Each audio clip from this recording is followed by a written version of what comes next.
Nerisse and I'm a Pilates instructor. I've been doing Pilates since 2023. Basically, Pilates is core strength. So it entails a lot of engaging the belly. And medyo mahirap siya for a first-timer, but it's one of the best workouts that you can have, especially it's low impact. And as time goes by, eventually you get to develop flexibility, then mind-body awareness. On the surface, you may think that it's just all about proper form and alignment, but it basically engages even the deeper muscles of the body. I want the class to be fun, engaging, and dynamic.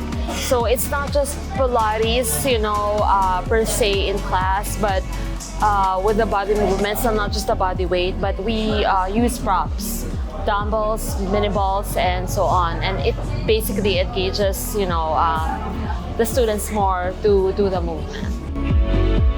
Earlier, most of our attendees are beginners, majority of them.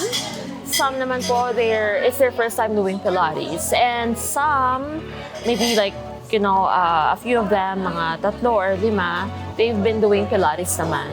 We try to manage that by introducing an all-level flow that would satisfy at least, the needs and the expectations of the different levels, from beginners to intermediate and to our advanced students.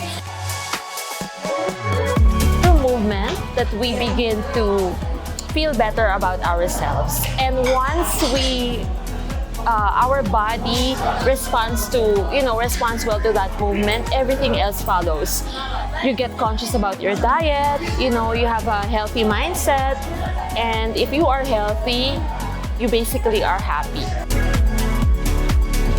Development Corporation is very supportive of the different wellness activities happening at the parade grounds every weekend. Wellness activities happening at the parade grounds every weekend are very important, especially now that alam naman natin that isa sa mga outlet ng mga tao to distress themselves is doing wellness activities, no?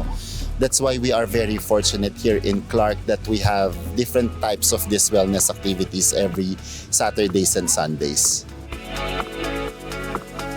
Community is where you begin to feel accepted and also get the inspiration to be more conscious of your body.